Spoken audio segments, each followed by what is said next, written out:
வணக்கம் பிள்ளைகள். இது 2026ஆம் ஆண்டு பேட்சுக்கான முதலாவது முதல் பேப்பர் கல்வி.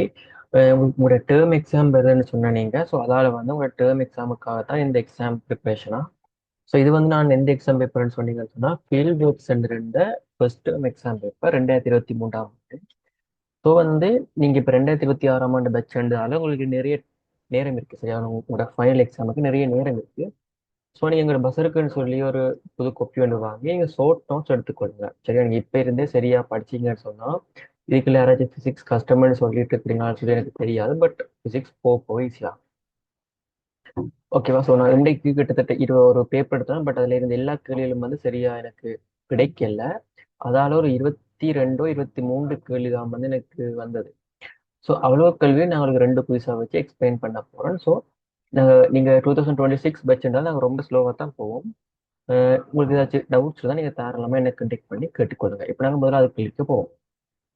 என்ன கேள்வி? எஸ்ஐ அடிப்படை அலகுகளின் சார்பாக ஏகப்பரிமாண உந்துதல் அலகு. ஓகே, எஸ்ஐ அடிப்படைன்னு சொன்னா பேசிக் அலகு. அது எந்த பேசிக் அலகு? நீளத்துக்கு மீட்டர் ரெண்டு படிச்சிருப்பீங்க, நேரத்துக்கு செகண்ட் படிச்சிருப்பீங்க, திணிவுக்கு கிலோகிராம் ரெண்டு படிச்சிருப்பீங்க, வெப்பநிலைக்கு கெல்வி ரெண்டு படிச்சிருப்பீங்க. இதுகள் நாம் வந்து என்ன இருக்குன்னா எஸ்ஐ அலகு. இப்ப எக்ஸாம்பிளுக்கு விசைக்கான அலகு என்னன்னு சொல்லி கேட்டா நீங்க என்ன சொல்லுவீங்க? நியூட்டன் சொல்லுவீங்க. விசைக்கான அலகு எங்களுக்கு தெரியும் நியூட்டன். ஆனா நியூட்டன் வந்து எஸ்ஐ அலகான்னு சொல்லி கேட்டா அது எஸ்ஐ அலகு இல்ல. அப்போ விசைக்கான எஸ்ஐ அலகு நியூட்டன் சொன்னா அதை எஸ்ஐ அலகுல சொல்லுவோம்னு சொன்னா கிலோகிராம் மீட்டர் செகண்ட் -2 என்றதா வந்து என்னவா இருக்குன்னு சொன்னா எஸ்ஐ அலகு. அப்ப இங்க ஏக பெருமான உந்தம். சோ நீங்க நேர்கோட்டு இயக்கம் தான் படிக்கிறதுன்றதால உங்களுக்கு நேரிய தெரியும். உந்தம்னு சொன்னா திணிவு தர வேகம்ன்றதான் ஏக பெருமான உந்தமா இருக்கு. ஓமா பிள்ளைகள், திணிவு தர வேகம். ஸோ நீங்க அதுக்கு பிறகு நோட்ஸ் படிச்சிருப்பீங்க. உந்த காப்பு விதி என்ற என்ன? ஒரு தொகுதி ஒன்றில் புற விசைகள் தாக்காதது தொகுதியில உந்தம் காக்கப்படும் என்ற விஷயங்கள் படிச்சிருப்பீங்க. அதை நாங்க அந்த கேள்வி வரைக்குள்ள பார்ப்போம். இப்ப ஏக பரிமாண உந்தத்தின் அலகு திணிவுக்கு தெரிய கிலோகிராம், வேகத்துக்கு என்னது மீட்டர் செகண்ட் -1. ஆகவே எல்லாமே எஸ்ஐ அளவில் இருக்குது. அப்ப கிலோகிராம் மீட்டர் செகண்ட் -1 என்ன இருக்குன்னு சொன்னா உந்தத்தின் அலகா இருக்கும் பிள்ளை. ஓகேவா? இதை நாம நியூட்டன் சார்பாக கழிச்சுக்கொள்ளலாம். இப்படி நியூட்டனுக்கு தெரியும் நம்ம கிலோகிராம் மீட்டர் செகண்ட் -2. நியூட்டனை இன்னும் ஒரு செகண்டால பெருக்கினா வாரதுதான் கிலோகிராம் மீட்டர் செகண்ட் -1. அப்ப இதுக்கும் ஒரே அளவு தானே. அப்ப கிலோகிராம் மீட்டர் செகண்ட் -1 நியூட்டன் என்று வச்சுக்கன்னு சொன்னா நேரம் செகண்ட். அப்ப நியூட்டன் செகண்ட்ன்றது கூட பிள்ளைகள் உந்தத்தின் அலகுதான். ஆனா ஆனா எங்களுக்கு கேட்டது எஸ்ஐ அடிப்படை அலகுன்றதால எங்களுக்கு பொருத்தமான விட ரெண்டாவது இருக்கு. அடுத்த கேள்வி பார்ப்போம். அடுத்தது ஒரு ஈக்குவேஷன் உங்களுக்கு சொல்லலாம். என்ன equation? d is equal to k1 u into 1 plus at/k2. Okay, இந்த கேள்விக்கு போறதுக்கு முதல்ல பிள்ளைகள் இந்த ஈக்குவேஷனை பார்க்க, கேள்வி வந்து அலகு பரிமாணம் சார்பாக தான் போகுது. ஓகே, பார்க்க எங்களுக்கு கொஞ்சம் விஷயங்கள் நாங்க ஏற்கனவே குயிஸ்ல டிஸ்கஸ் பண்ணிட்டோம். ஒரே அலகை உடைய ரெண்டு விஷயத்தை தான் கூட்டலாம். அதாவது வேகத்தையும் வேகத்தையும் தான் என்னால கூட்ட முடியும். அந்த வேகத்தையும் இடப்பெயர்ச்சியும் கூட்ட இல்லாத இப்ப எக்ஸாம்பிள் சொன்னா 10 மாம்பழத்தையும் இன்னும் ஒரு 5 மாம்பழத்தையும் தான் என்னால கூட்டலும். 10 மாம்பழத்தையும் 5 மாம்பழத்தையும் தான் கூட்டி நான் 15 மாம்பழம் வச்சிருக்கேன்னு சொல்லலும். 10 மாம்பழத்தையும் 5 வாழைப்பழத்தையும் கூட்டி நான் சொல்லல அதானே. அப்ப நீங்க கூட்டுப்படுறதால எனக்கு சொல்லக்கூடிய ஒரு விஷயம் ஒன்று அலகு பரிமாணம் இல்லை என்றதாவது AT/K2 என்றதுக்கும் அலகு பரிமாணம் இல்லை. அதாவது AT/K2 வந்து ஒன்றோட கூட்டுப்படுறதால ஒன்று ஒரு மாறிலி, அதாவது அலகு பரிமாணம் இல்லை. ஆகவே AT/K2 மாறிலியாத்தான் இருக்கும், அலகு பரிமாணம் இல்லாத இருக்கு. அப்ப இப்ப நான் நேர சொல்லலாம், கேட்டுவை குறுக்க பெருக்கி விட்டேன்னு சொன்னா கேட்டு உண்ட அலகு பரிமாணமோ A x T என்ற பெருக்கத்துக்கு சமனா இருக்கும் இல்லை அலகும் பரிமாணம். ஏன் ஒரே விஷயத்தை தான் கூட்டலாம் நாங்க. அப்ப கேட்டுன்ற பரிமாணம் கேட்டவர் ஏ வந்து ஆர்ந்துகளாம். ஆர்ந்துகளுக்கான பரிமாணம் மீட்டர் செகண்ட் -2. நேரத்துக்கானது செகண்ட் டி. ரெண்டையும் சுருக்கலாம். LT-1 எம் இருக்குதான் எங்களுக்கு தெரியும். M0 LT-1. ஸோ கேட்டு இங்க M0ன்றது சரி, மிச்சது பிள்ளை. ஃபர்ஸ்ட் ஆன்சர் பொறுத்தவரை இல்லை. ரெண்டாவது ஆன்சர் என்ன மாதிரி? LT-1 இது வரலாம். மூன்றாவது ஆன்சர் என்ன மாதிரி? நோட் மூன்றாவது வரையலாது. நாலாவது என்ன மாதிரி வரையலாம்? LP மைனஸ் ஒன் என்போம். அஞ்சாவது என்ன மாதிரி வரையலாத புள்ளிகள். சரி, அடுத்தது K1 காணலாம். K1 காணணும்னு சொன்னா நான் முதல்ல என்ன செய்யறேன்னு சொன்னா, K1 நீங்க எப்படியும் காணலாம். இப்படி K1 எழுவை மாத்தி காண்றதெல்லாம் பெரிய வேலையே. K1 எழுவை மாத்தணும்னா முதல்ல 1 + A2 K2 நான் என்ன செய்யணும்? எழுவை மாத்தி நீங்க என்ன செய்வீங்க? A கொண்ட போட்டு T கொண்ட போட்டு K2 குலத்தை போட்டு கண்டுபிடிக்கிறது ஒரு வழி. ஆனா MCQ தானே, MCQ தானே. அப்ப நான் வந்து ஈஸியான வழியை பின்பற்றணும். எனக்கு இப்ப விஷயம் என்ன தெரியும்? ஒன்றுக்கு பரிமாணம் இல்ல, ஏடிஎன்கள் கேட்டோம், இவ்வளவுக்குமே பரிமாணம் அழகு இல்ல. அப்ப நான் இப்ப ஈக்குவேஷனை கதைச்சேன்னு சொன்னா, பி என்ற ஈக்குவேஷன் பரிமாணம் K1 இன்டு ஜூ என்ற பெருக்கத்தின் பரிமாணத்துக்கு சமனா இருக்கிற காரணம் என்னன்னு சொன்னா, அங்கால இருக்கிறதுக்கு அழகும் இல்ல, பரிமாணம். இப்ப எனக்கு என்ன தேவை? K1 பரிமாணம் தானே. இப்போ K1 பரிமாணம் பியின் கீழ் ஜூ, அதாவது வேகத்தின் கீழ் வேகம் என்ற பரிமாணத்துக்கு சமனா இருக்கு. வேகமும் வேகமும் ஒரே பரிமாணம் வெட்டுப்பட்டா K1 இப்ப என்ன வரப்போகுதுன்னு சொன்னா பரிமாணம் இல்லாத ஒன்றா வரப்போகாது. அதாவது எம்மும் பூஜ்ஜியம், எல்லும் பூஜ்ஜியம், டியும் பூஜ்ஜியம். அப்படி பார்த்தா நாலாவது ஆசை பொருத்தம் இல்லை பிள்ளைகள், ரெண்டாவது ஆசை தான் பொருத்தம். ஸோ பிள்ளைகள் எம்சிக்யூ பொறுத்த மட்டும் சரியாகவும் வேகமாகவும் செய்ய வேணும் பிள்ளைகள். காரணம் வந்து ஏலெவல் எக்ஸாம்ல நிறைய பேருக்கு எம்சிக்யூ கடைசி 3-4 கேள்விகள் வந்து சும்மா போட்டுட்டு வராங்களும் இருக்கிறாங்க. காரணம் நேரம் காணாம வர. ஸோ நான் இந்த கேள்விக்கு என்ன செய்வேன்? ஒரு சில பிள்ளைகளுக்கு இருக்காங்க, நான் வந்து டீச் பண்ணிக்குள்ள நிறைய பிள்ளைகளை பார்த்துட்டு என்ன செய்வாங்க, ஏக்கு போடுவாங்க, டிக்கு போடுவாங்க, கேட்டு எல்லாம் கண்டு இதுவும் எல்லாம் பண்ணி கடைசி ஒரு ஆன்சருக்கு வருவாங்க. ஆனா எங்களுக்கு ஈஸியா என்ன செய்யலாம்ன்றதை நாங்க யோசிப்போம். ஓகேவா? ரைட். மூன்றாவது கேள்வி. உருவில் காணப்படுகின்றவாறு ஆர், 2R, 3R ஆறுகளை கொண்ட அரைவட்ட விட்கள் ஏடி பிசி சிடி வழியே வாகனம் ஒன்று வி எனும் மாறா கதியுடன் இயங்குகிறது. இங்க பாருங்க பிள்ளைகள், மாறா கதி நீங்க படிச்சிருப்பீங்க. கதி வந்து எண்ணிக்கணியமா இருக்கு. நாங்க கதி சொல்லிக்கல, திசை சொல்ல மாட்டோம் பிள்ளைகள், எந்த பக்கத்தால போகுதுன்னு சொல்லி. ஆனா வேகம் சொல்லிக்கல நாங்க என்ன செய்வோம்? திசை சொல்லுவோம். சோ வேகம் வந்து காவி கனி வந்து படிச்சிருப்பீங்க. காவிக்கணியம். காரணம் வேகத்துக்கு திசை இருக்கு. திசை இருந்தா காவிக்கணியம், திசை இல்லாம ஒரு பரிமாண மட்டம் கொண்டா எண்ணிக்கணியம். சரி, என்றால் மாறா கதியோட இயங்குதான். எங்களுக்கும் தெரியும் மாறா கதியோடு தான் இயங்குதுன்னு சொல்லலாம். மாறா வேகத்துல இயங்குதுன்னு சொல்ல இயலாது. ஏன்னு சொன்னா ஏ என்ற புள்ளியில நிலைக்குத்தா மேல் நோக்கி வி என்ற வேகம் இருக்குமா இருந்தா ஒவ்வொரு புள்ளியும் போக போக அதுல திசை மாறுது பிள்ளைகள். அப்ப திசை மாறுதுன்னு சொன்னா உங்களுக்கு வேகம் மாறலி, வேகம் மாறல் இல்லை என்ற விஷயம் உங்களுக்கு இதை வாசிக்காமலே விளங்குது. கேள்வி ஏயிலிருந்து டி வரையான இயக்கத்தின் போது சராசரி வேகமாக அமைவதில்லை. சராசரி வேகமாக அமைவதில்லை. சரி, உங்கள்கிட்ட இப்ப சராசரி வேகம். சோ உங்களுக்கு இப்ப சராசரி வேகம் நம்ம உங்களுக்கு என்னன்றதுல சொல்றேன். இப்ப சொல்றேன், ஒரு நேர்கோட்டு பாதை வழியே பி என்ற வேகத்தில் இயங்க ஆரம்பிச்ச ஒரு பொருள் சீரான அமர்முடுகல்ல ஒரு 2V என்ற வேகத்துக்கு போயிட்டுது. சீரான அமர்முடுகல்ல 2V என்ற வேகத்துக்கு போயிட்டு. அப்ப இங்க சராசரி வேகம்ண்டா என்னவா இருக்குன்னு சொன்னா, சராசரி வேகம்னு சொன்னா ஆரம்ப வேகம் பிளஸ் இறுதி வேகத்தை நாங்க கூட்டி என்ன செய்யணும்னு சொன்னா, பொதுவாக சீரான அமர்ந்துள்ளன்னு சொன்னா நாங்க என்ன செய்வோம்? ரெண்டால பிரித்து விட்டுருவோம். ஏன்னாவது சீரான அமர்ந்து 2 ஆள். சரியா? அப்ப 3V/2. அல்லது இன்னும் ஒன்று இருக்குது, கோண இடப்பெயர்ச்சியின் கீழ். சராசரி வேகத்துக்கான ஈக்குவேஷனே போன இடப்பெயர்ச்சிக்கு நேரம் என்ற ஒரு ஈக்குவேஷன் இருக்கு. அப்ப இந்தியா நீங்க போறதுக்கு எனக்கு எவ்வளவு இடப்பெயர்ச்சி ஆயிருக்குன்னு சொல்லி நான் என்ன செய்யணும்? கண்டுபிடிக்கணும். ஓகே, என்னால கண்டுபிடிக்கலாம். ஸோ அது எப்படி காணலாமா? இப்ப இப்படி பி சமன் ஜூ பிளஸ் ஏடி என்ற ஈக்குவேஷன் போட்டீங்கன்னா நேரம் இறுதி வேகம் 2V, ஆரம்ப வேகம் V plus A into T. அப்ப இங்க டிஏ கண்டிங்க சொன்னா டி சமன் பி இன்டு ஏ. இப்ப நேரம் காணுதல் இடப்பெயர்ச்சி தேவை எப்படி காணலாம்? S is equal to U T, ஜூவும் தெரியும், உங்களுக்கு நேரம் தெரியும், U T plus half A T square V square A square. So இதுல இருந்து நீங்க என்ன செய்யலாம்? இடப்பெயர்ச்சி காணலாம். இடப்பெயர்ச்சி உள்ள வி ஸ்கொயர் ஏ பிளஸ் இங்க ஒரு ஈக்குவேஷன் வரும் தானே, ஏவி ஸ்கொயர். இந்த ஏ வெட்டுப்பட்டா பி ஸ்கொயர் 2 வரும். ஸோ நீங்க கண்டிங்கன்னு சொன்னா is 3V² கீழ் 2 சொல்லி வருது இடப்பெயர்ச்சி. இடப்பெயர்ச்சி 3V² 2A. நேரம் வந்து எனக்கு தெரியும் தானே, V இன் கீழ் A.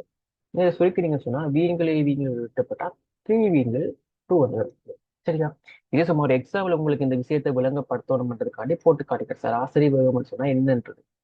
அவ்வளவுதான். இதே இந்த சராசரி வேகம், சராசரி விஷயம்ன்ற விஷயம் வந்து நீங்க பின்னுக்கு வேலைக்குள்ள படிச்சு கொள்வீங்க. சரியா? இன்னும் ஒரு விஷயத்துக்குள்ள வேற எதுவும் சொல்லுங்க. அப்ப நாங்க அதை பார்த்துக்கொள்வோம். இப்ப எனக்கு தெரியும் சராசரி வேகமான எனக்கு தெரியும். ஒரே திசையில பொருள் போகுதுன்னு சொன்னா, ஒரே திசையில பொருள் போகுதுன்னு சொன்னா, நேர்கோட்டின் வழியில அல்லது நேர்கோட்டின் வழியே ஒரே திசையிலையும் போகலாம், நோக்கியும் வரலாம். ஆனா நேர்கோட்டின் வழியே ஒரு மாறா கதிர போகுதுன்னு சொன்னா என்னால இதை பாவிக்க இயலும். ஆனா எங்களுக்கு தரப்பட்ட இந்த கேள்வியின் படி ஒவ்வொரு புள்ளியிலையுமே வேகம் மாறுது பிள்ளைகள். அப்ப நாங்க இங்க இதை பாவிக்க இயலாது. இங்க நாங்க பாவிக்கவே இதை நாங்க யோசி பாவிக்கிறது இல்லை. நான் பாவிக்க போறேன்றதை யோசிக்கவே கூடாது. காரணம் என்னன்னு சொன்னா அது இயக்கம் வட்ட இயக்கம். ரைட். அப்ப எனக்கு எங்க போக போறேன்னு சொன்னா சராசரி வேகம் இடப்பெயர்ச்சியின் நேரம்ன்றதுக்குள்ள போக போறேன். அப்ப இப்ப இந்த அடுத்த வேலை என்னன்னு சொன்னா பிள்ளைகள் இடப்பெயர்ச்சியையும் கண்டுபிடிப்போம், நேரத்தையும் கண்டுபிடிப்போம். இப்ப உங்களுக்கு ஒரு இந்த கேள்வியோட பேசிக்கான ஐடியாவும் வந்திருக்கும், எப்படி யோசிக்கிறதுன்றது இப்ப உங்களுக்கு விளங்கி இந்த கேள்வியை செய்யும். ஒரு பேசிக்கான ஐடியாவும் வந்திருக்கும், இது எப்படி யோசிக்கணும்ன்றது உங்களுக்கு இப்ப மைண்ட்ல கிளிக் ஆயிருக்கு. சரியா? Okay player. இப்ப நான் ஏல இருந்து பிக்கு போயிட்டு இடப்பெயர்ச்சி எவ்வளவு இங்க, சாரி, ஏல இருந்து டிக்கு போயிட்டு இடப்பெயர்ச்சி எவ்வளவு இவ்வளவு தூரம். இவ்வளவு தூரம் சொன்னா எனக்கு தெரியும். இவ்வளவு வந்து 3R தூரம், இது வந்து ஆர் தூரம். ஆகவே இடப்பெயர்ச்சி எனக்கு தெரியும் 4R தூரம். ஓகே பிளேயர், இடப்பெயர்ச்சி வந்து 4R தூரம். ஓகே, இப்ப எனக்கு என்ன தேவை? ஏ நேரம் தேவை. டோட்டலா எவ்வளவு டைம்? அதாவது இங்க எப்படி ஏல இருந்து பிக்கு போய், பில இருந்து சிக்கு போய், சில இருந்து டிக்கு போற மொத்த தூரம் எனக்கு தேவைப்படுது. அது எப்படி காண்றா? அதுக்குத்தானே ஒரு தரவு சொல்லியிருக்கான். என்ன தரவு சொல்லியிருக்கான்? மாறாக்கதி பி. மாறாக்கதி பி என்றதை வச்சு என்னால இங்க நேரத்தை காண இயலாது. வட்ட இயக்கம் வந்ததால ஒமேகா தெரியுமா இருந்தா என்ன செய்யலாம்? ஒமேகா சமன் திரும்பிய கோணத்தின் கீழ் நேரம் என்றதை வச்சு கொண்டு எனக்கு ஏயிலிருந்து பியை மட்டும் நான் பார்ப்பன இருந்தா 180 பாகையால திரும்பி இருக்கும். ஏயிலிருந்து பிக்கு அந்த பொருள் இயங்கைக்குள்ள பிள்ளைகள் 180 பாகை என்ற கோணத்தால திரும்பி இருப்போம். அப்ப நான் என்ன செய்யலாம்? நேரத்தை காணலாம். திரும்பிய கோணத்தின்பது ஒமேகா. அப்போ ஒமேகா காணலாம்னு சொன்னா ஓம் காணலாம். அப்படி வேகத்துக்கும் ஒமேகாக்குமான ஈக்குவேஷன் தான் பி சமன் ஆர் ஒமேகா. ஆகவே ஒமேகா என்னன்னு வரும்னு சொன்னா பியின் பில் ஆர் என்று வரும். இப்ப ஆரம் மாற மாற ஒமேகா மாறும். அப்ப ஏபிக்கு ஒரு ஒமேகா வரும், பிசிக்கு இன்னும் ஒரு ஒமேகா வரும், சிடிக்கு இப்படி வரும். ஓகே, ஒமேகா ஏ வந்து ஏபிக்கு வந்து பியின் பில் ஆர். அதே மாதிரி பில இருந்து சிக்கு போய்க்குள்ள பின்கு 2R. அதே மாதிரி என்ன தெரியும்? இப்ப எனக்கு சில இருந்து டிக்கு தானே போக போகுது ஒமேகா. சில இருந்து டிக்கு போய்க்குள்ள பி இன்டு 3R இருக்க போகுது. பி இன்டு 3R இருக்க போகுது.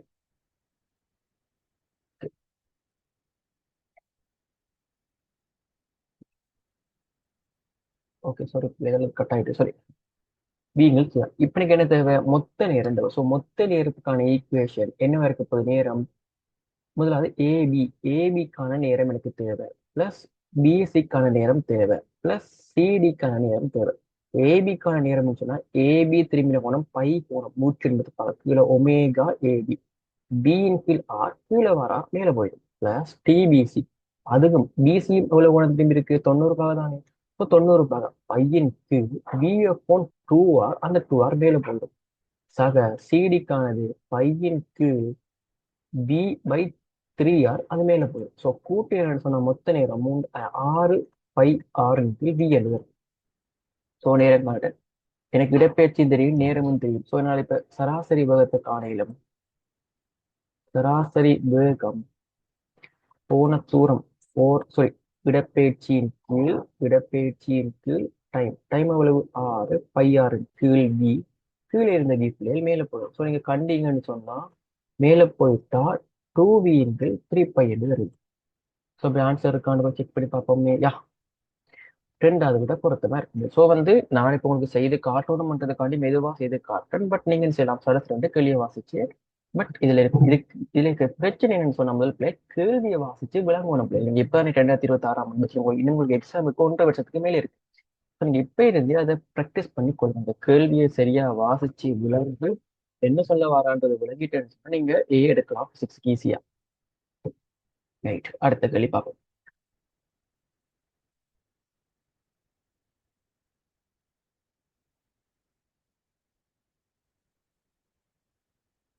ஓகே கேள்விகள்.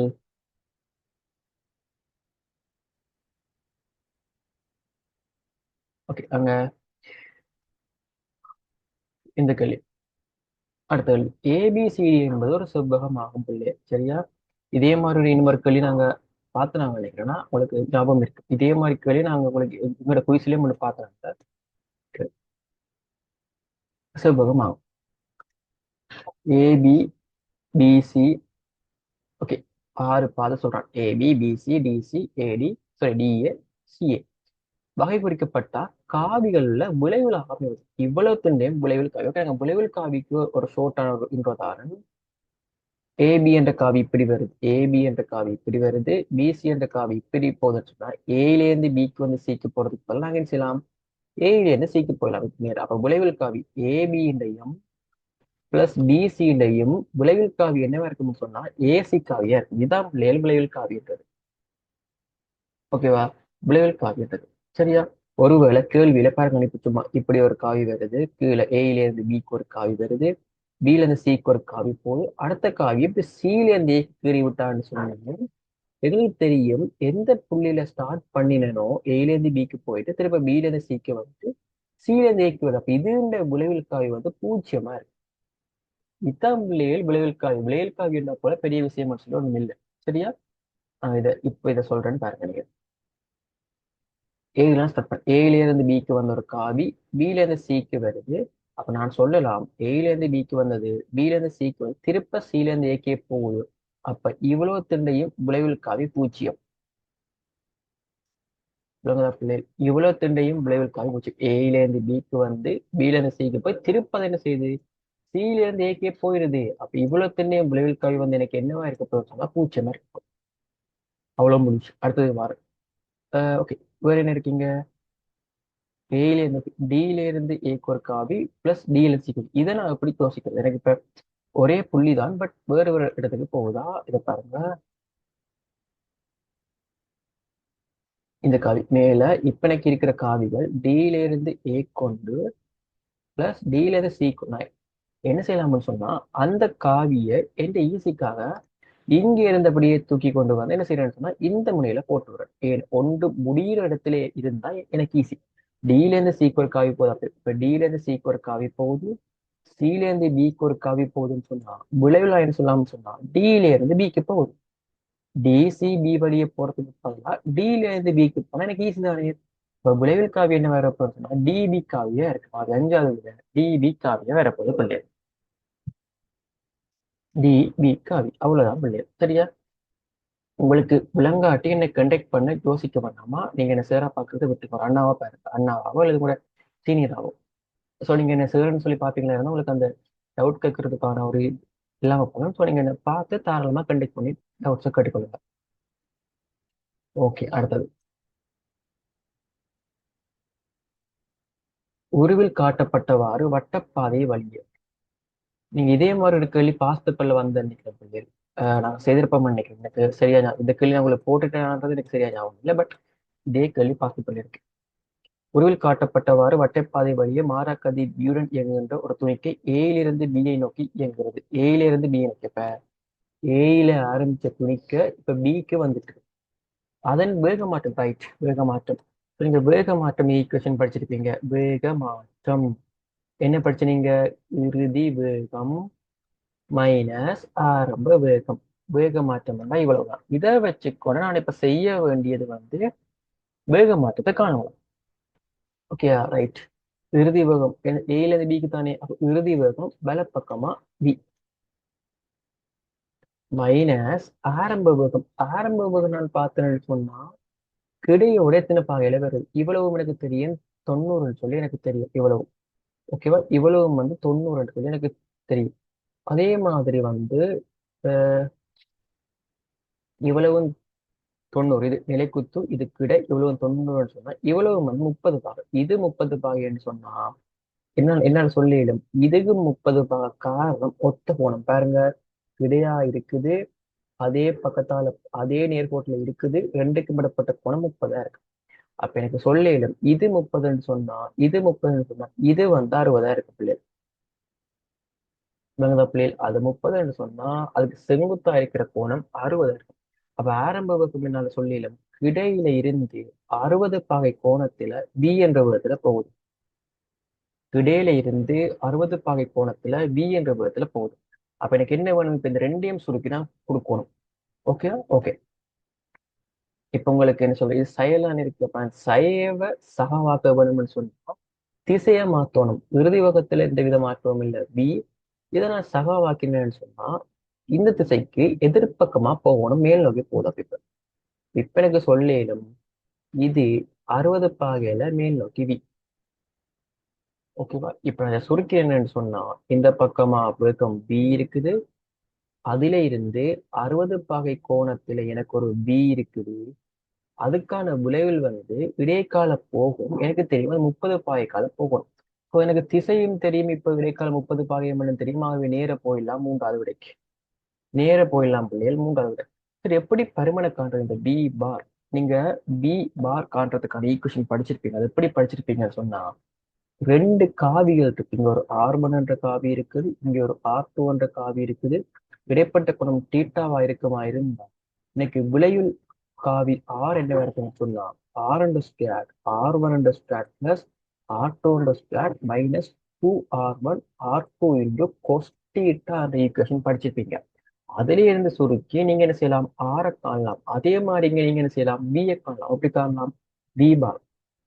பி பார் என்ற ஸ்கொயர் சமன் பி இந்த ஸ்கொயர் மற்ற கோணம் சாரி மற்ற விகம் பி இந்த ஸ்கொயர் மைனஸ் 2B.B இன்டு கொஸ் 60. இதை நீங்க சுருக்கினீங்க சொன்னா கட்டாயம் √3V வரும். ஏன்னா ஆன்சர் √3V தான். ஸோ சுருக்கி விடையை காணாமலே எனக்கு தெரிஞ்ச இறுதி வேகம் மைனஸ் ஆரம்ப வேகம்ன்றதை வச்சுக்கொண்டு என்ன செய்யலாம்? 3வது வரைக்கும் போகலாம் பிள்ளை. இதான் கேட்ட கேள்வி. உங்களுக்கு விளங்கியிருக்குமா நம்பர்? சரியா? அடுத்த கேள்வி.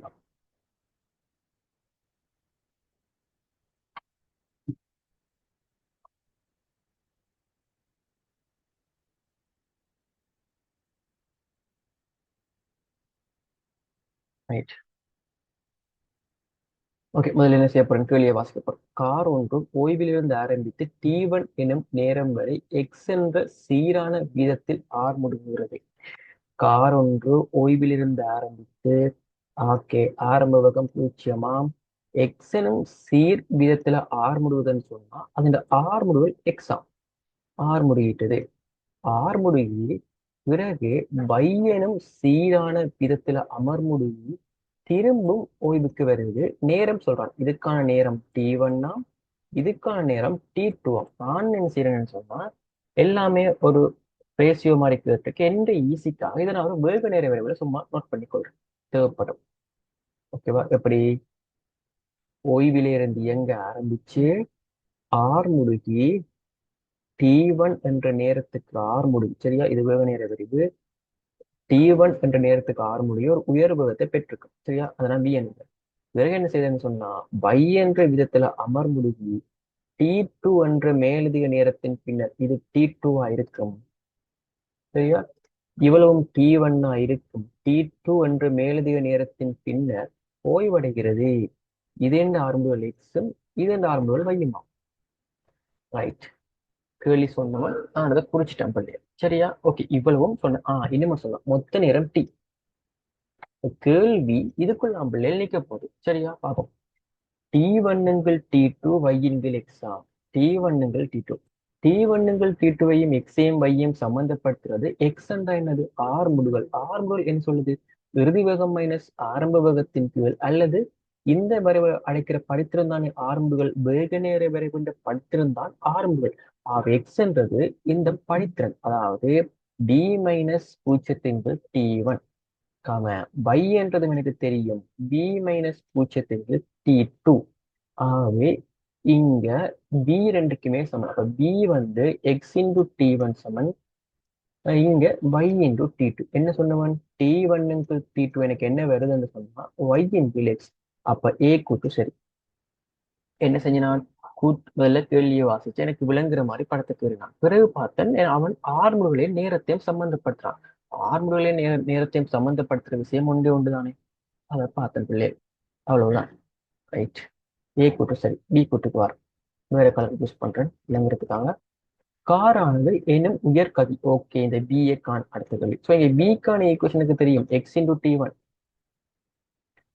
ஓகே, அது உயர்கதி எக்ஸ் இன்டூ டி ஒன், அது சரி. அந்த டி ஒன் பிஏ இந்த மாதிரி ஒரு பெருமானத்துல தா, அவ்வளவுதான். இதை சுருக்கி அப்படித்தா, அது இருக்கா இல்லையான்னு பார்க்கணும், செக் பண்ணணும். இங்க ஆன்சர்ல கேபிட்டல் டி தான் இருக்குது, டி ஒன் இல்ல. அப்ப டி ஒன்னு நான் இல்லாம பண்ண வேணும். என்ன செய்யலாம்? டி ஒன்னையும் டி டூவையும் கூட்டினா தான் எனக்கு கேபிட்டல் டி வரும். ஏன் நான் இப்படி யோசிக்கிறேன்?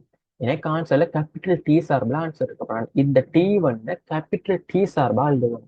ஆகவே டி ஒன் சமன் capital T minus T two.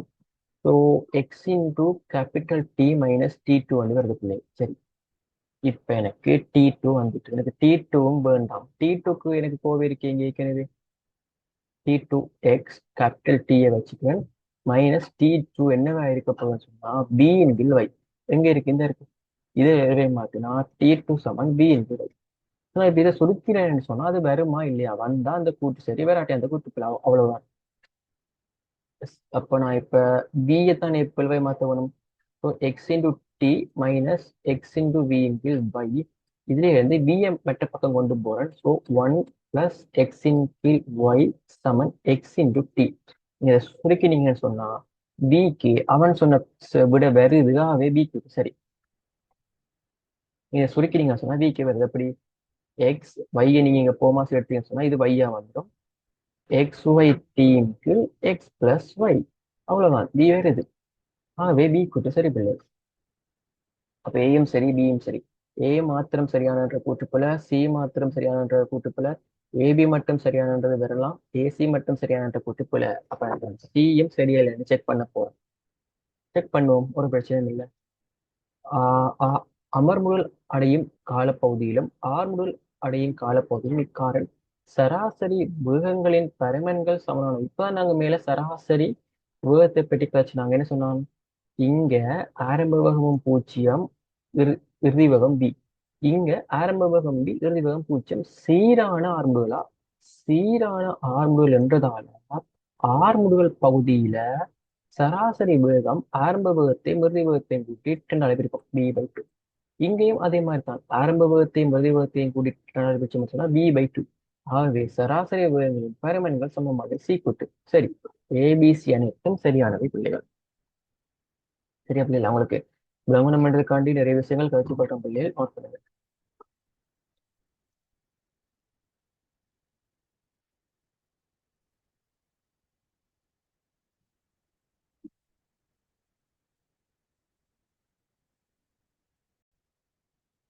Okay பிள்ளைகள், அடுத்த கேள்வி. பீக்கம கியூனும் இரு துணிக்கைகள் ஒரு நேர்கோட்டின் வழியே ஒன்று ஒன்று நோக்கி மாறாக்கது. பி என்ற ஒரு துணிக்க பிள்ளை, கியூ என்ற ஒரு துணிக்க பிள்ளைகள் ஒன்று ஒன்று நோக்கி மாறா கதியா. அப்ப நான் ஒன்று வேகத்தை வி என்று வைக்கிறேன், இன்னொன்று வேகத்தை ஜூ என்று வைக்கிறேன். இயங்கும் போது ஒரு செகண்டுக்கு 7 மீட்டர் என்றவாறு அவை ஒன்று ஒன்று நோக்கி அணுகுது. ஓகேவா? ஒன்றை ஒன்று நோக்கி அணுகுது. ஸோ நீங்க இதை செய்யறதுக்கு வந்து 2 3 வழிகள் இருக்கு. பட் எனக்கு என்ன பொறுத்த மட்டும் எனக்கு 2 பொருள் இயங்குமா இருந்தா எனக்கு கல்குலேஷன் செய்யறது ஈஸி. ஓகேவா? அப்ப நான் இப்ப என்ன செய்ய போறேன்னு என்று சொன்னா ஏதாச்சும் ஒன்று வேகத்தை நிப்பாட்ட போறேன், ஏதோ ஒன்று. அப்ப நான் என்ன செய்யறேன்? கியூவை நிப்பாட்டுறேன்னு சொன்னா இயக்க திசைக்கு எதிர்ப்பக்கமா ஒரு வேகம் ஜூவை கொடுக்குறேன். இங்க கொடுத்தா இது இந்த விளைவில் வேகம் பூஜ்ஜியம் ஆயிடுது, அதாவது சார்பு வேகம். சார்பு வேகம் பூஜ்ஜியம் ஆயிடுது. அப்ப இங்க கொடுத்தா அதே வேகத்தை இங்கேயும் கொடுக்க வேணும். அப்ப இப்ப எனக்கு தெரியும் கியூ என்ற பொருள் ஓய்வில இருக்கைக்குள்ள பி வி பிளஸ் ஜூ என்ற வேகத்தோட கியூவை நோக்கி இயங்குது. அதேதான் சொல்றாங்க, அதை நோக்கி இயங்குற வேகம் 7 மீட்டர்/செகண்ட். ஒரு செகண்டுக்கு 7 மீட்டராம். அப்ப என்ன மீனிங்? 7 மீட்டர்/செகண்ட். இது அவன் சொன்ன விஷயத்துல இருந்து நான் எடுத்த ஒரு முடிவு. பிறகு ஒரே நேர்கோட்டின் வழியே ஒரே திசை வழியே அதே முன்னிய கதை, சாரி அதே கதி. ஆரம்ப வேகம் பியிலையும் ஒரே திசை வழியாக ஆரம்ப வேகம் ஜூலையும் இயங்குது. ஒரே திசை வழியே இயங்கும் போது ஒரு செகண்டுக்கு 3 மீட்டர் என்றவாறு ஒன்று ஒன்று விலக்கி அசைது. ஓகே, இப்ப என்ன செய்யறேன்? இங்கே நான் என்ன செய்யறேன்? 2 இயங்குது, நிப்பாட்டுறேன் ஜூ. இங்கே என்ன வரும்? ஜூ வரும். அப்ப இது இந்த விளைவில் வேகம் வலப்பக்கமா வைக்க பி மைனஸ் ஜூ. வலப்பக்கமா பி மைனஸ் ஜூ என்ற விளைவில் வேகம் இருக்கும்னு சொன்னா கியூவை நோக்கி இயங்குது. ஆனா கேள்வி கியூவை விலத்தி இயங்குதுன்னு சொன்னா இந்த பி மைனஸ் யூ வந்து நெகட்டிவா இருக்கணுமா ஆகவே மைனஸ் மூன்று வரும். விளங்குதா? விளங்குதா? பி மைனஸ் யூ மைனஸா இருந்தா தான் இது விளைவுல எதிர்பக்கமா போமாவே விலத்தி இயங்குதுன்ற மாதிரி வரும்.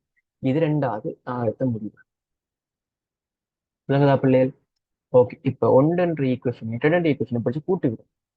கூட்டு விட்டேன்னு சொன்னா எனக்கு v வரும் 1 + 2. ஸோ 2v சமன் 4, v சமன் 2. v சமன் 2டா ஜூ வந்து என்ன வரப்போகுதுன்னு சொன்னா 5. அப்ப 2 5 விடியா இருக்கிற விட இல்ல இல்ல இல்ல. ஸோ 4 பொருத்த மாட்டேங்குது. உங்களுக்கு விளங்காட்டி என்ன கேட்டுக்கொள்ளும். அது இதுல சொன்ன விஷயத்த வாசிச்சேன், எனக்கு என்ன விளங்குது அதை எனக்கு விளங்குற மாதிரி ஒரு படமா போட்டு நான் படமா போட்டு நான் இந்த இதை பார்க்கிறேன் அவ்வளவு. ஓகே, அடுத்த கேள்வி.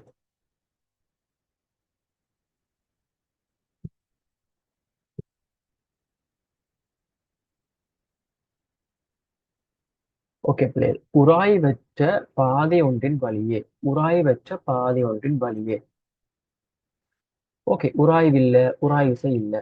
ஏயிலிருந்து ஓய்விலிருந்து விடுவிக்கப்படும் ஒரு சிறிய குட்டி. ஏயிலிருந்து விடுவிக்கப்படுற குட்டி பி சி எனும் புள்ளிகளை அடையும் போது அதன் கதி சொன்னா பிபி என்று விசி என்றலாம். ஓகே பிள்ளைகள், ஒரு பிரச்சனையும் இல்லை. உராய்வில்லை. இந்த மாதிரி கேள்வி நீங்க பார்த்தா உடனே சக்தி காப்பு விதி என்ற ஒரு இதுக்குள்ள வாங்க. ஏன் இப்ப சீரான ஒரு சாய்தளம் சொன்னா நாங்க என்ன செய்யலாம்? எனக்கு தூரம் தெரியும், பி சமன் ஜூ பிளஸ் ஏடியோ பி ஸ்கொயர் ஜூ சமன் ஏதோ ஒரு ஈக்குவேஷனை போட்டு இதை காண முடியும். அப்படிப்பட்ட சந்தர்ப்பங்களில் நாங்க சக்தி காப்பு விதியை பாவிக்கிறது ஈஸியா. ஸோ நீங்க இன்னும் நிறைய கேள்விகள் பார்க்க உங்களுக்கு ஒரு எக்ஸ்பீரியன்ஸ் வரும். பட் இப்ப நீங்க ஜஸ்ட் ஞாபகம் வச்சுக்கோங்க, சக்தி காப்பு விதி பாவிச்சோம்னா எப்பவும் ஈஸியா இருக்கும். உராய்வு விசை இருந்தா கூட ஒரு பிரச்சனையும் இல்லை. நீங்க சக்தி காப்பு விதியை பாவிக்கலாம். எனக்கு பியும் தேவை, பிசியும் தேவை. ஏல இருந்த சக்தி என்னது? mgh வந்து 6. அதுல ஓய்விலிருந்து விடப்பட்டதால வேகம் இயக்க சக்தி இல்லை, ஆவே 0 சமன். கடைசியா பியில இயக்க சக்தி இருக்கும். எப்படி இருக்கும்? அது கீழே வந்துட்டலாம், half m bb² plus mgh mg into 1. ஒருவேளை கேள்வியில உராய்வு விசையும் இருக்குன்னு சொல்லியிருந்தாங்கன்னு சொன்னா ஆரம்பத்துல இருந்த சக்தி உராய்வு விசைக்கு எதிராக செய்யப்பட்ட ஒரு சக்தியாகவும் மாறி இருக்கும். நீங்க படிச்சிருப்பீங்க, உராய்வு விசைக்கு எதிராக செய்யப்பட்ட சக்தி என்னவா இருக்கும்? உராய்வு விசை என்ற வேலைக்கு சாரி உராய்வு விசைக்கு எதிராக செய்யப்பட்ட வேலை அது என்ன சக்தியா மாறி இருக்குன்னு உராய்வு விசைக்கு எதிராக செய்யப்பட்ட வேலை. அப்ப விசை தர உராய்வு விசை தர விசையின் திசையில் பொருள் அசைந்த தூரம். அப்போ உங்களுக்கு ஏபி என்ற நீளமும் தேவை. அதை நாங்கள் எக்ஸ்ன்னு வைக்கணும்னு சொன்னோம். பிளஸ் எஃப் இன்டூ எக்ஸா இருக்கு. இந்த சக்தி அட்டா இருக்கும். இப்ப உராய்வு விசை இருந்திருந்தா ஆனா கேள்வியில உராய்வு விசை இல்லை இப்ப. ஸோ விட்டுருங்க. ஸோ இதுதான் இப்ப சக்திமான். இதுல இருந்து நீங்க என்ன செய்யலாம்னு சொன்னா பிபியை காணலாம். அது உங்களுக்கு பிரச்சனை, பிபியை காணலாம். ஸோ நான் இப்ப உங்களுக்கு ஒரு ஈஸி வழி சொல்றேன். இங்க ஒரு 6, இங்க ஒரு 5. அப்ப இந்த ரெண்டுக்குமான வித்தியாசம் ஒரு எம்ஜிஹெச். எம்ஜிஹெச் ஒன்று. அப்ப இந்த ஒரு எம்ஜி தான் என்னவா மாறி இருக்குன்னு சொன்னா ஹாஃப் எம் பிபி ஸ்கொயர்டா மாறி இருக்குது. இப்ப நான் பிபியை காணலாம். ஓகேவா? பிபியை கண்டு பிபியின் கீழ் பிசியை காண்றது ஒரு வழி பிள்ளைகள். நான் ஒரு ஈஸியா சொல்றேன். அதே மாதிரி ஏயிலிருந்து சிக்கு போய்க்குள்ள 6 மீட்டர், இது 2 மீட்டர். ஆகவே எம்ஜி இன்டூ 4, 4 mg என்ற சக்தி தான் இப்ப என்னவா மாறி இருக்குன்னு சொன்னா half m bc² மாறி இருக்கு. விளங்குதா? ஏன் நான் பிக்கும் சிக்கும் சக்தி காப்பு விதியை போடாம எனக்கு ஏக்கும் சிக்கும் போட்டான்னு சொன்னா ஏலையும் சரி, பிலையும் சரி, சிலையும் சரி எல்லா புள்ளிகளையுமே சக்தி சமனா இருக்கு. நான் இப்ப பிக்கும் சிக்கும் போட்டேன்னு சொன்னா தேவையில்லாம நிறைய சக்தி வரும். ஆரம்ப சக்தி எவ்வளவு? mg×5 plus half m bb² சமன் என்ன நடக்க போகுது? mg×2 plus half m bc². இங்க தேவையில்லாம ஒரு பிசி வரும். பிறகு நீங்க அந்த பிபியை கண்டு சுருக்கி எடுக்கிறது கொஞ்சம் வேலை. அதை விட நான் என்ன பண்ணான்னு சொன்னா ஈஸியா ஆரம்பத்துக்கு இறுதிக்கும் போட்டு நீங்க பிபிங்கில் பிசியான ஒரு விகிதம் நேர காண சொன்னா சரி, நேர ஈக்குவேஷன் 1 2 பிரிச்சு விடும். அங்க பிபியை கண்டு பிசியை கண்டு போறதும் ஒரு வழி. பட் அது கொஞ்சம் வேலையா இருக்கு. அப்ப நான் என்ன செய்யறேன்னு சொன்னா 1 பிரிச்சு விட்டேன்னு சொன்னா 1/4 வருது சமன் half m ஆகும். பட்டு பார்த்தா பிபி² பிசி². ஆகவே பிபியின் கீழ் பிசி வந்து ரெண்டு பக்கம் ரூட் எடுத்தா 1/2. ஸோ விடை 1/2, மூன்றாவது விட பொறுத்ததா இருக்கு. ஸோ நீங்க நான் உங்களை ஷார்ட் நோட்ஸ் இருக்க சொன்னால் இந்த கேள்வியில நீங்க விளங்கிக் கொள்ள வேண்டிய விஷயம் வந்து நீங்க நேர பிக்கும் சிக்கும் சக்தி காப்பு விதி போட வேண்டும்ன்ற தேவை இல்லை. பிளஸ் உராய்வு விசை இருந்தா எப்படி இந்த ஈக்குவேஷன் வரும் என்ற மாதிரி விஷயங்களை நோட் பண்ணி வைங்க. அதோட பிபியும் கண்டு பிசியும் கண்டு நாங்க கடைசி விடைக்கு போகணும்ன்ற தேவையும் இல்லை. நாங்க என்ன செய்யலாம், பிபியின் கீழ் பிசி சொல்லி நேரம் போயிடலாம். ஒரு ஈக்குவேஷன் இன்னும் ஒரு ஈக்குவேஷனை பிரிச்சு விட்டுட்டா சரி பிள்ளை. அடுத்த கேள்வி.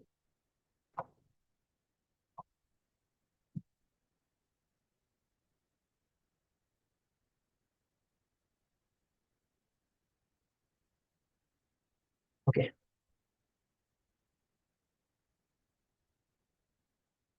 கிடையுடன் சாய்வாக உள்ள தளம் ஒன்றின் மீது ஒரு சீரான பெட்டியானது ஓய்வில் உள்ளது.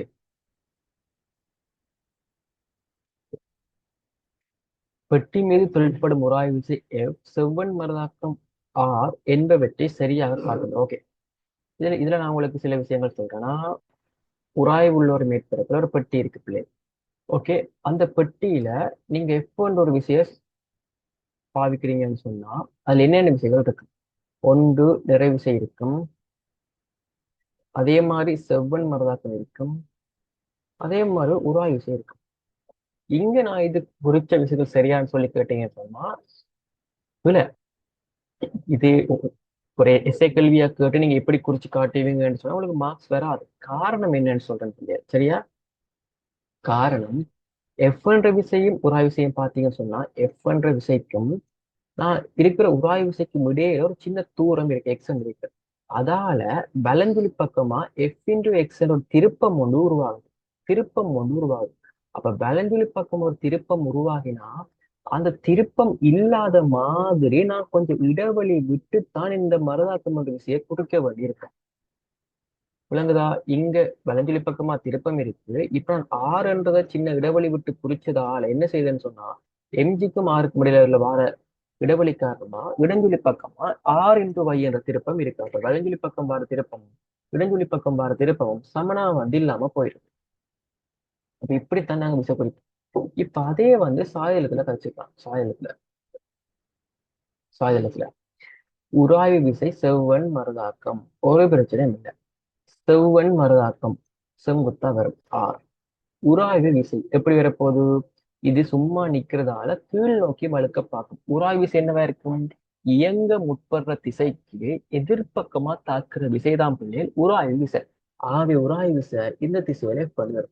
ஸோ அப்படி இருக்கிற விட வந்து ஃபர்ஸ்ட் ஆன்சர் பொருத்தமா ஃபர்ஸ்ட் ஆன்சரும் சரி ஃபிஃப்த் ஆன்சரும் சரி ஒரே மாதிரி தான் இருக்குது. ஸோ இங்கேயும் என்ன வித்தியாசம்னு சொல்லி பார்த்தீங்கன்னு சொன்னா ரெண்டுமே தாக்குற புள்ளிகள் தான் வித்தியாசம். உங்களுக்கு அந்த வித்தியாசம் விளங்க மாட்டேங்குதுன்னா ரெண்டுமே தாக்குற புள்ளிகள் வித்தியாசப்படுத்தி காட்டுது.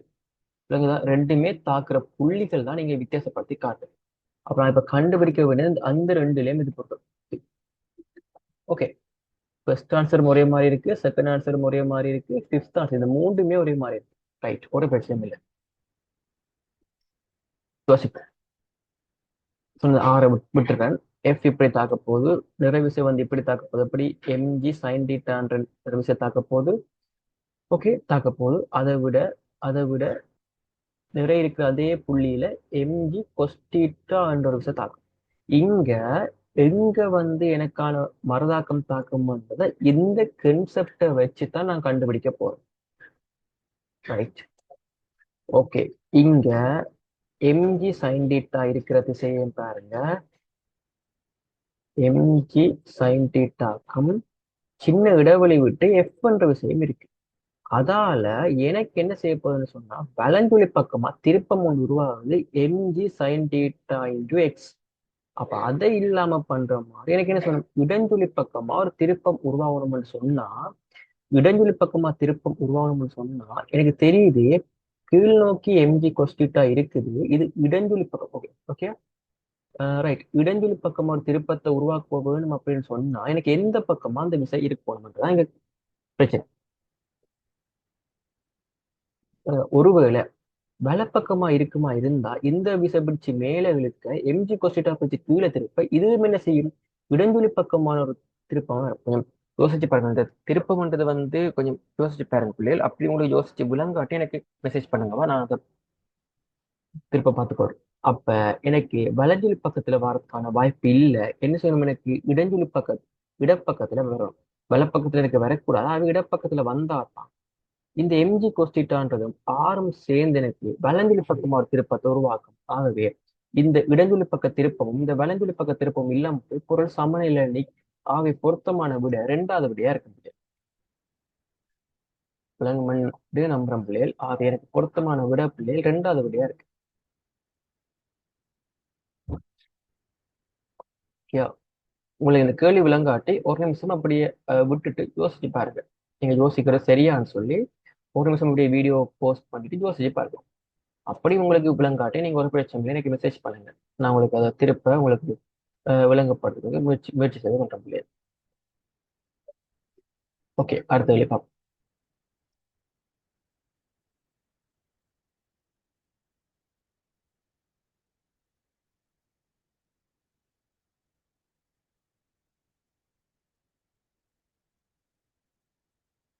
இடையான உப்பமான தொகையில் 4 கிலோகிராம் 6 கிலோகிராம் குட்டிகள் வைக்கப்பட்டு ஒருவில் காட்டப்பட்டுள்ளவாறு 0.5 கிலோகிராம் திணிவையுடைய விட்ராஸ் ஒன்றினால் இணைக்கப்பட்டுள்ளன. கேபிட்டல் எஃப் எனும் கிடை விசையை பிரயோகித்து இழுக்கும் போது விட்ராசு 7.2 நியூட்டன் வாசிப்பை காட்டியது. இதுல 7.2 என்ற வாசிப்பை காட்டியது. விட்ராசை 6 கிலோகிராம் திணிவுடன் இணைக்கும் இழையின் இழுவை. சரி, 4 கிலோகிராம் அங்கால விட்ராஸ் இருக்கான். அதுல எனக்கு இருக்கிற இழுவைதான் வந்து எனக்கு சொல்றாங்க 7.2 நியூட்டன். அங்காலே எனக்கு ஒரு 6 கிலோகிராம் இருக்கு. இங்க நான் ஒரு எஃப் என்ற விஷயம் பாவிக்கிறேன் பிள்ளை. ரைட். இப்ப கேள்வி வந்து என்னன்னு சொன்னா விட்ராஸோட இந்த கொழுக்கி இருக்கிற பக்கம் தான் விட்ராஸ் பாசிக்குமா. இந்த விட்ராஸ நான் இப்ப என்ன செய்ய வேணும்னு சொன்னா விட்ராஸோட 6 கிலோகிராம் திணிவை இணைக்கணுமா. 6 கிலோகிராம் திணிவு இணைக்கணும். அப்ப என்ன செய்ய 4 கிலோகிராம் திணிவு வட்ட பக்கம் போகும். அப்படி இணைச்சா எனக்கு இந்த டி என்னவா இருக்கும்ன்றது கேள்வி. பிள்ளைகள் கேள்வி முதல்ல விளங்குதா? கேள்வி முதல்ல விளங்குதா? நான் திணிவை மாத்தி இணைச்சேன்னு சொன்னா அந்த டி என்ற இழுவை என்னவா இருக்கும்ன்றது அப்படின்னு கேள்வி. உங்களுக்கு நான் விளங்குமான்னு நம்புறேன். ஓகேவா? ரைட். அப்ப என்ன செய்யலாம்? சும்மா யோசிப்போம், என்ன செய்யணும் என்ன செய்யலாம். இப்ப எனக்கு இந்த இழுவை இருக்குது, இந்த இழுவை எனக்கு தேவை அப்படின்னு சொன்னா ஓகே, இந்த இழுவை எனக்கு தேவை அப்படின்னு சொன்னா இந்த பொருள் அசைஞ்சா எம் இன்டு ஏ என்ற ஒரு விசை வரும். நான் உங்களுக்கு என்ன சொல்றது, பொருள் அசைவமா இருந்தா எம் இன்டு ஏ என்ற விஷயம் எல்லாம் வரும். அப்ப அப்ப எனக்கு இந்த இழுவை வந்து டி தேவை அப்படின்னு சொன்னா இதே டி தானே இந்த டி. இந்த 6 கிலோகிராம் திணிவு என்ன ஆறு முடிவுல போகுது என்று தெரிஞ்சா இந்த எம் இன்டு ஏ என்ற விசைதான் வந்து எனக்கு என்னவா இருக்குன்னு சொன்னா இழு விசையா இருக்கு. 6 கிலோகிராம் ஏ. இப்ப நான் ஆர்முதல் கண்டுபிடிப்போம். அது எப்படி காணலாம் அந்த ஆர்முதல் ஒப்பமான தெர. ஒப்பமான தெர. ஒப்பமான தெரைன்னா எனக்கு இப்ப என்ன தெரியும்? ஒப்பமான தெரியண்டா நான் ஆர்முடுகள் நான் பாவிக்கிற விசையின் கீழ் மொத்த திணிவண்டு வரும். மொத்த திணிவண்டு இருக்குன்னு சொன்னா 6 கிலோகிராம் பிளஸ் 0.5 கிலோகிராம் 6.5 ஆகவே 10.5 கிலோகிராம் சொல்லி வரும். அப்ப எனக்கு இப்ப எஃப் என்ற விசை தேவைப்படலையே, எஃப் என்ற விசை தேவைப்படலையே. சரி, எஃப் என்ற விசை எப்படி காணலாம்? எம்சிக்கு தானே. எனக்கு தெரியும் இந்த 7.2 நியூட்டன் என்ற விசை 4 கிலோகிராம் இழுக்க பயன்படுத்தப்படுது. அதாவது 4 கிலோகிராம் இழுக்க 7.2 நியூட்டன் விசை பயன்படுது. எனக்கு இப்ப எவ்வளவு விசை தேவை இதை தொகுதிய இழுக்க, அதாவது 10.5 கிலோகிராம் திணிவு இழுக்கிறதுக்கு எனக்கு எவ்வளவு விசை தேவை? எப்படி நீங்க எப்சமன் எம் என்ற ஈக்குவேஷன் போட்டு காட்டுறது ஒரு வழி. ஓகேவா? ஒரு வழி. அதுவும் ஒரு வழி. எப்படி 4 கிலோகிராம் திணிவு நான் எப்சமனுமே போறேன் 7.2 நியூட்டன் சமன் எம் இன்டு ஏ. ஆறு முடிவுகள் எனக்கு தெரியும். அந்த ஆறு முடிவுகளை வச்சு போனா இப்ப என்ன செய்யணும்? தொகுதிக்கு எப்சமனுமே போறேன். தொகுதிக்கு எப்சமனுமே போட்டேன்னு சொன்னா எம் இன்டு ஏ இருக்கும். அது ஒரு வழி. ஓகே, அதுவும் ஒரு வழி. அது எப்படி வரப்போகுது? ஆறு முடிவுகள் எப்படி வருச்சுன்னா 1.48 மீட்டர் செகண்ட் மைனஸ் வரும். ஸோ எனக்கு எனக்கு சொல்லலாம் ஆறு முடிவுகள் மாறாது. சரியா? ஆறு முடிவுகள் சரி, அப்பவும் சரி இப்பவும் சரி மாறாது. ஆற 1.8 பிடிக்கிறேன்னு சொன்னா ஆன்சர்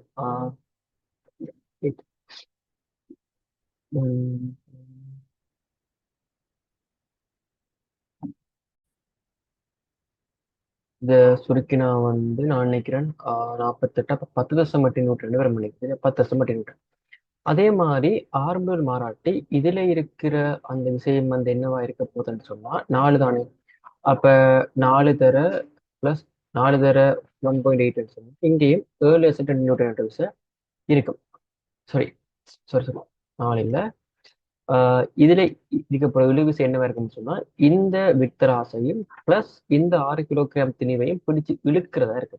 அப்ப இதுல மொத்த திணிவு வந்து 6 5 தர 1/8 நியூட்டன் வந்து இங்க இருக்கு. ஓகே, இதை காண்றதுக்கு ஒரு வழி.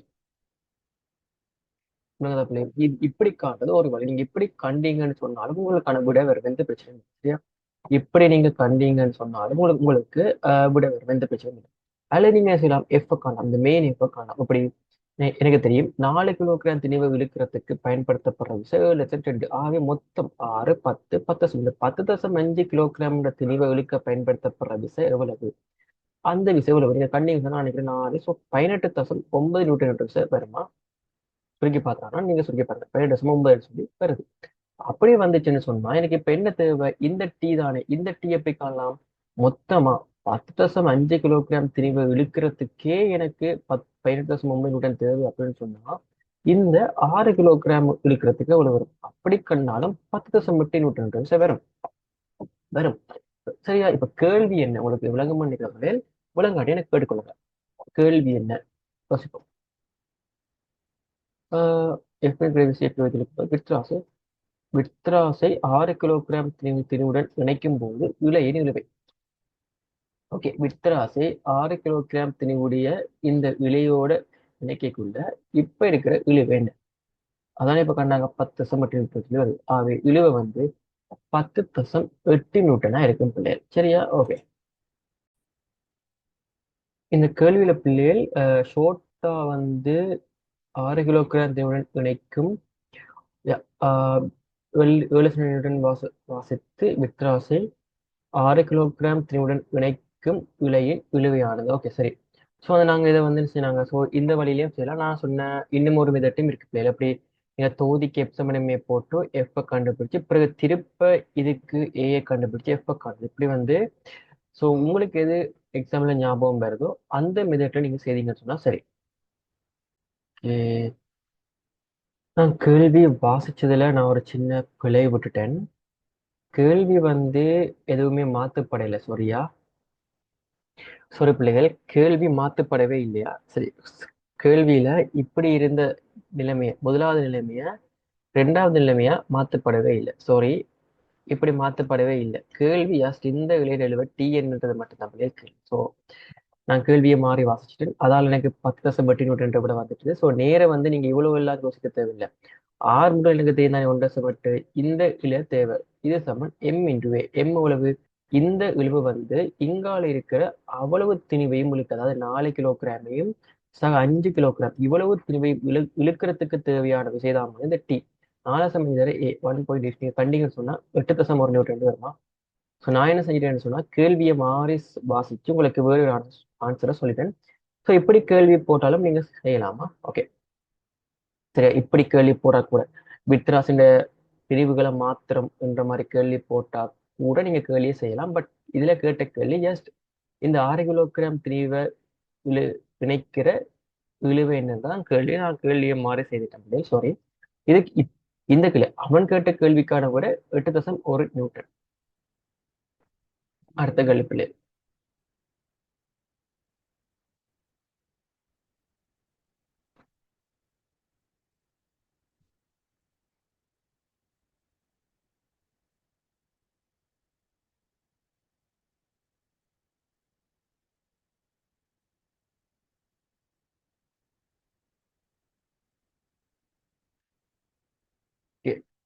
பிக்யூஆர் புவியீர்ப்பின் கிடையுடன் ஒரு கோணத்தில் எறியப்படும் பந்தொன்றினை இயக்கப்பாதையில் உள்ள 3 புள்ளிகளாகும். இப்புள்ளிகளில் உள்ள போது பந்தினது கதிகள் முறையே விபி விக்யூஆர் ஆகும். இக்கதிகளுக்கு இடையில் உள்ள சரியான தொடர்பு. ஓகே, இக்கதி இதுல வந்து கிடைவேகம் வந்து எப்பவுமே எல்லாத்துக்கும் மாறாது. சரியா? கிடைவேகம் மாறாது, எல்லாத்துக்குமே மாறாது. நிலைக்குத்து வேகம் என்ன செய்யணும்னு சொல்லி படிச்சிருப்பீங்க. நிலைக்குத்து வேகம் கீழே இருந்து எறியக்குள்ள பெரிய ஒரு வேகம் இருக்கும். மேல போக போக வேகத்தின் பருமன் குறைஞ்சு அதி உயர் புள்ளியில வேகம் குறைஞ்சிடும். திருப்ப என்ன செய்யும், எதிர்ப்பக்கமா கூடிக்கொண்டு வரும். அப்ப எங்க நாங்க எறிகிறோமோ அந்த புள்ளிகள்ல வந்து வேகம் வந்து அதிகமா இருக்கும், நிலைக்குத்து வேகம். இங்க கேட்டது வந்து கதிகள் தானே, அப்ப இங்க அதிகமா இருக்கும், எறிகிற புள்ளிக்கு கிட்ட இருக்கு. இங்க நிலைக்குத்து வேகம் 0. இங்க கீழ் நோக்கி இருக்கும். பட் இதோட ஒப்படைக்க சின்னனாவும் பியோட ஒப்படைக்க சின்னனாவும் கியூவோட ஒப்படைக்க பெருசாவும் இருக்கும். அப்ப நான் கதின்னு சொல்லி பார்த்தேன்னு சொன்னா இங்கதான் பெருசா இருக்குது. பெருசா அப்ப பி பியில பெருசா இருக்கும். அடுத்ததா பி ஆர் வரும். அடுத்ததா பி கியூ வரும். ஸோ செகண்ட் ஆன்சர் பொருத்தமா இருக்குது. ஸோ இது வந்து ஒரு நேரடியா எரியம் சம்பந்தப்பட்ட கேள்வி. என்ன செய்யும்? கீழே இந்த எரிய மேல வேகம் கொஞ்சம் கொஞ்சமா குறைஞ்சு பூச்சியமாகி திருப்பி என்ன செய்யும்? எதிர் திசையில வேகம் கூடிக்கொண்டு வரும். ஆனா கிடை வேகம் எப்பவுமே மாறாத காரணம் என்ன சொன்னா கிடையா எந்த விதமான ஆர்முகளுமே இல்லாதனால கிடை வேகம் எல்லா புள்ளிகளையும் பியா தான் இருக்கு. ஸோ இதான் வந்து இதுல கேட்கப்பட்ட கேள்வி. நாங்க அடுத்த கேள்வி போவோம்.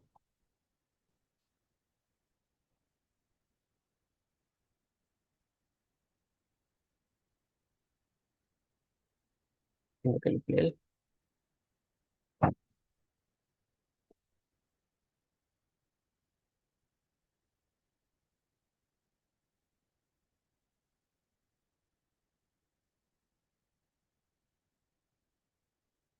50 நியூட்டன், 120 நியூட்டன், 150 நியூட்டன் பரிமாணங்களுடைய மூன்று விசைகள் வித்ராசுகளை பயன்படுத்தி ஒரு புள்ளியில் பிரயோகிக்கப்படுவதை உருக்கல் காட்டுகிறது.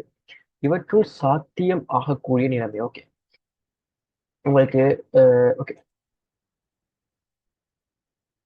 இப்ப ஒரு பொருள் வந்து சமநிலையில இருக்கணும்னு சொன்னா பிள்ளைகள் சரியா?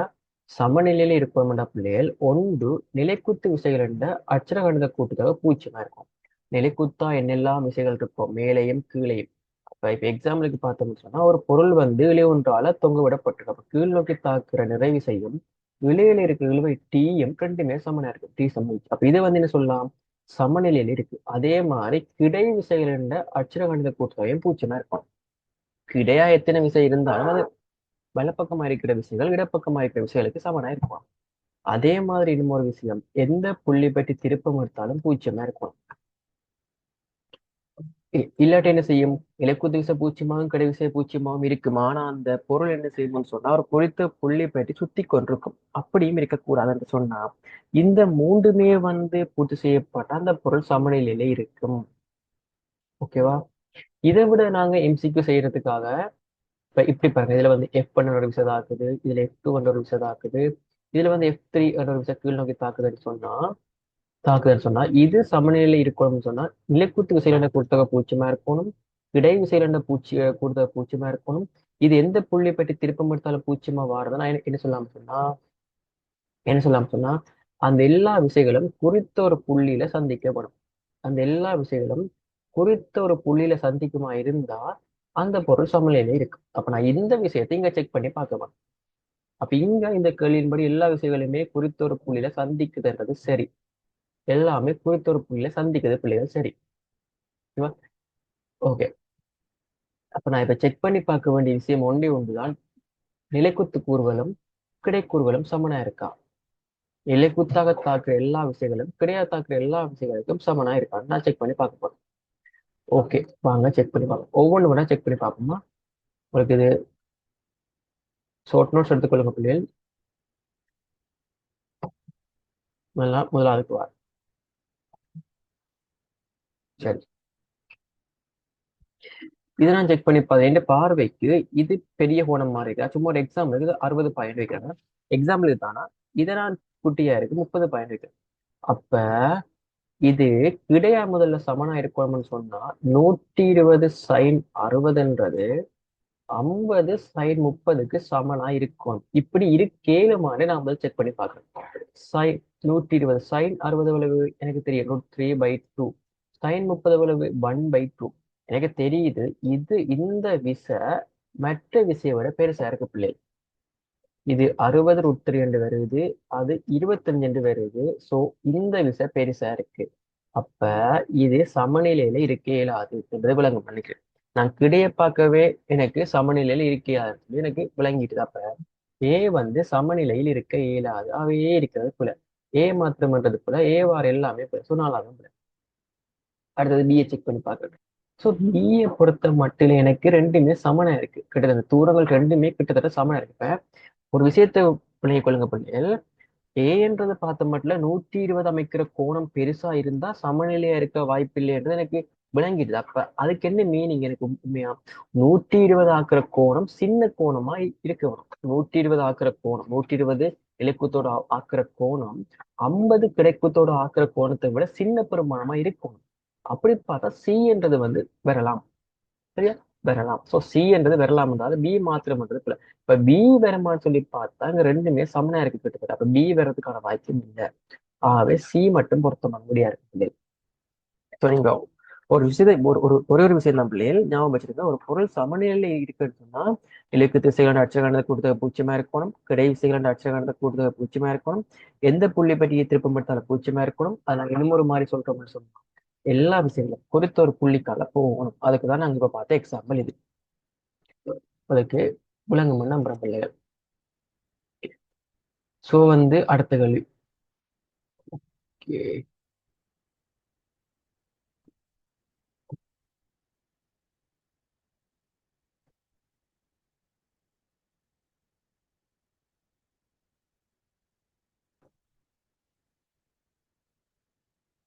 ஓகே.